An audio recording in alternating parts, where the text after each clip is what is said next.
Les grandes lignes, d'abord, il faut avoir en tête 1,6 milliard d'euros de budget, donc c'est un montant extrêmement important, mais nous sommes un département qui est très vaste et très grand.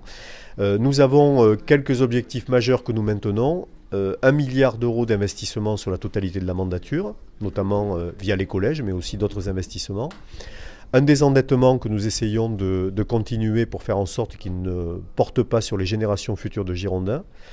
Et un autofinancement de 100 millions d'euros que nous aurons de la part de la collectivité sur nos fonds propres, ce qui veut dire que notre budget est bien géré.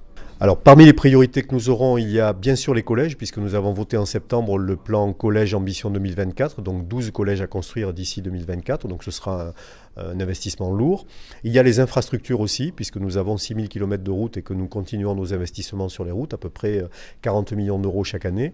Et puis il y a éventuellement d'autres équipements, comme les maisons départementales de la solidarité et de l'insertion, pour un certain nombre d'endroits qui seront soit rénovés, soit construites.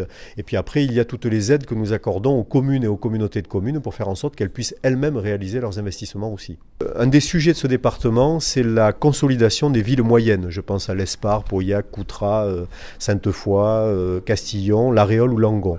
Ces villes moyennes soutiennent tout le territoire périphérique et notamment le territoire rural. C'est lui souvent qui se sent abandonné, qui se sent isolé. Je crois qu'il faut que nous soyons beaucoup plus globaux dans l'action vers ces villes moyennes et l'idée sera de proposer un contrat de ville d'équilibre à ces villes pour faire en sorte que nous consolidions leurs services, leurs équipements, la mobilité, le numérique et faire en sorte que ces territoires se sentent véritablement soutenus et accompagnés. Alors le numérique sera très important puisque nous envisageons de déployer le plan Oméga à partir du début d'année prochaine. Nous attendons encore les résultats complets de l'appel d'offres. Gironde Numérique se réunira fin janvier et nous saurons exactement quel est le calendrier jusqu'où nous irons pour déployer le haut débit, le très haut débit. Concernant les infrastructures, nous avons aussi des investissements en prévision. Je pense au Médoc, autour de la 1215 et de la fameuse déviation du Taillan. Je pense aussi à d'autres secteurs de Gironde sur lesquels nous porterons des efforts. Il y a le bassin d'Arcachon qui est soumis à de forts engorgements, notamment saisonniers. Mais il y a aussi des secteurs comme Sainte-Foy-la-Grande, par exemple, vers lesquels nous devrons porter nos efforts, particulièrement sur l'aménagement d'infrastructures.